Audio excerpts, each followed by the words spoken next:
ওই রাস্তা। হ্যাঁ আরে ভাই, আরে আমার টাকা। ইমন এদিকে আয়। এই 2000 টাকা আমার ওই মোয়াজ্জেম কাকা আছে, ওনার দিয়ে আয়। বাবা আমার 200 টাকা দাও। যা, আরেকদিন দেখবো না। এই 2000 টাকা যদি আমার হতো, আমি একটা ক্রিকেট ব্যাট কিনতাম। এই মনি দাঁড়াও, দেখো তো এই ঠিকানাটা বলতে পারো নাকি? সুজা গিয়ে বাম হাতে যাও। সোজা যায়, বাঁ হাতে যায়, ওই রাস্তা। হ্যাঁ আরে ভাই, আরে আমার টাকা। চাচা, বাবা টাকা তো পাঠাইলে না, তুমি বললে আর সকাল সকাল টাকা পাঠাইয়ে দিবা। চাচা আমি এই মাত্রই তো মনির পাঠাই দিলাম। আরে বাবা টাকা না দিতে পারলে বলো, এত ঘোরা। দাদা এই যে আপনার টাকা। আচ্ছা ঠিক আছে যাও। কিরে এত দেরি হলো কেন?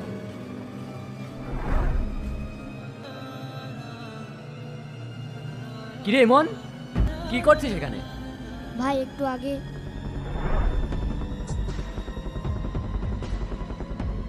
এই জন্যই এখানে বসে আছো, বাবা জানলে অনেক মারবে। আচ্ছা বুঝতে পারছি, তুই এখন এই 2000 টাকা রাখ, কিন্তু একটা শর্ত আছে।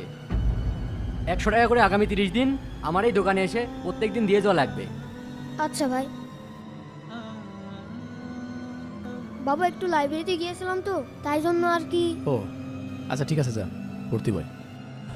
ইমন, আমি ডয়ারের ভিতরে কিছু টাকা রেখে গেছিলাম, এখান থেকে 100 টাকা হারাই গেছে। তুই দেখেছিস নাকি? না তো বাবা। আচ্ছা বুঝলাম না, প্রত্যেক দিনই টাকা হারাচ্ছে।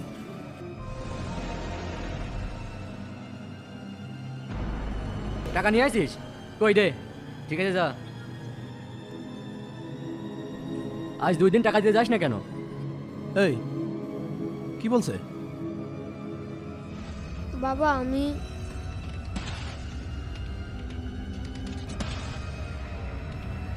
ভাই আপনি কয় টাকা পাবেন? 1000 টাকা। আচ্ছা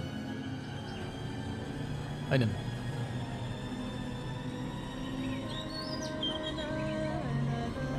তুই আমাকে বলিসনি কেন? আমি তো তোর বাবা, আমি তোর শত্রু না। বাবা আমার ভুল হয়ে গেছে।